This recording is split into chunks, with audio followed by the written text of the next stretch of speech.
8h41, la revue de presse d'Europe 1, Olivier Delagarde. On commence ce matin par une sculpture dans un jardin. Oui, celle d'un artiste un peu oublié de la fin du 19e, Henri Vidal. Son œuvre la plus célèbre, c'est cette sculpture de Caïn qui, selon l'Ancien Testament, est l'auteur du premier crime de l'humanité. Vidal le saisit juste après le meurtre de son frère, au moment où il prend conscience de son acte, cachant alors son visage dans sa main. Cette allégorie de l'affliction, c'est au Jardin des Tuileries à Paris que vous pouvez la contempler, mais stop, un mot d'explication. Pourquoi vous parlez de cette sculpture dans cette revue de presse ? Eh bien parce qu'elle fait la une de l'Équipe ce matin. Formidable une, magnifique photo avec en contrepoint à cette tristesse de pierre la montgolfière olympique dont la lumière ne va pas tarder à s'éteindre sur Paris. The End, c'est le gros titre cinématographique de l'Équipe ce matin. Mais comme la fin d'un beau film, la fin des Jeux n'est pas si triste, car Hemingway a raison, Paris est une fête et nous avons la fierté en héritage, titre Le Parisien. Oui, fier, répète Nicolas Charbonneau dans son éditorial, parce que le succès incontestable de ces JO aura cloué le bec à tous les grincheux, à tous ceux-là, et au monde entier, la France a montré le meilleur d'elle-même. Tout a été une immense réussite et tant pis pour tous ceux qui trouveront toujours quelque chose à redire. Alors après les JO, la politique, Olivier. Eh oui, after the end, the beginning. Au travail, s'exclament les Échos en titre au-dessus d'une photo de Michel Barnier effectuant sa première sortie de Premier ministre. C'était samedi à l'hôpital Necker à Paris. Les Échos qui reviennent aussi longuement sur sa nomination surprise et révèle qu'au dernier moment, il a bien failli se faire doubler par Laurent Berger. La manœuvre a été fomentée par Olivier Faure, s'apercevant un peu tard, après avoir consciencieusement torpillé Bernard Cazeneuve, que Matignon allait échapper à la gauche. Le premier secrétaire du PS s'est mis dans la tête de faire nommer l'ancien patron de la CFDT.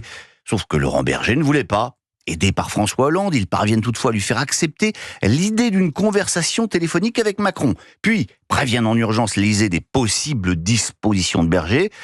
Seulement, le président n'appelle pas lui-même et charge Alexis Collère, le bien nommé du coup de fil. Ce dernier n'étant pas, a priori, d'une grande diplomatie.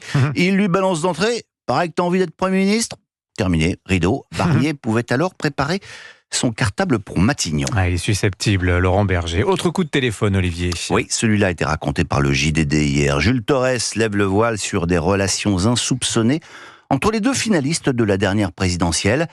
En fait, c'est Thierry Solère qui aurait d'abord servi d'entremetteur entre l'Élysée et Marine Le Pen. La chef du RN finit par assurer qu'elle ne s'opposera pas d'emblée à une nomination de Barnier à Matignon, qui doit intervenir dans les jours qui viennent.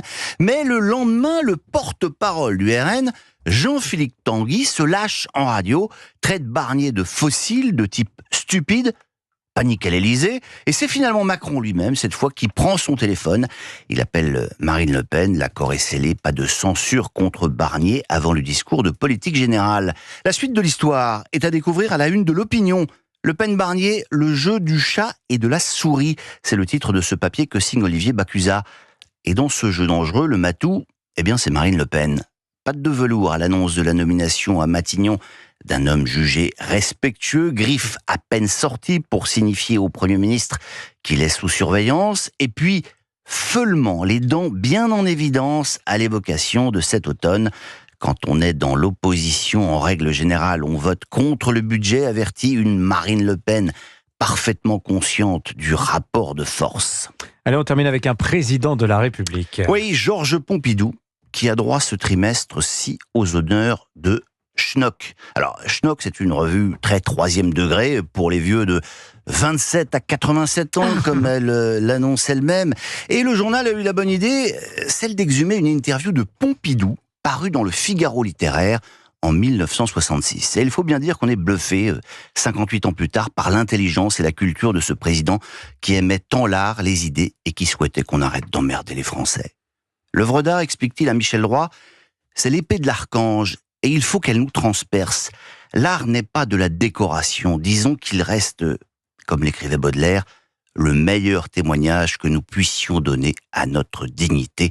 Fermez les guillemets, vous pouvez méditer. Mais avant de tirer ma révérence, je voudrais offrir ce numéro de Schnock à quelqu'un qui, comme moi, est pile dans la cible et dont c'est l'anniversaire. Salut à toi, Pascal. La vie commence à 60 ans. Cette interview, je l'ai lue ce week-end. Oh, il est lu, Pascal, il passe tout de Je suite à l'ai lu l'interview. ce week-end dans Schnock et j'ai prévenu 2 ou 3 amis dont vraiment je leur ai dit mais lisez cette interview dans l'Express, accordé donc en 66 à Michel Droit, c'est 5 ou 10 pages sur l'art. Elle est extraordinaire et vous avez bien raison. Mais Schnock, c'est formidable. Ouais, Tino Rossi chante un mensonge, écrivais-tu dans ta chronique du JDD hier? Je ne suis pas sûr.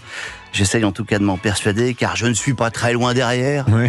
Moi aussi. Le petit jeune. Je me disais qu'en guise de chute, je pourrais dire en résonance à mon introduction que l'œil était dans la tombe et regardait Pascal, mais je vais plutôt juste te souhaiter un très bon anniversaire. Bah voilà.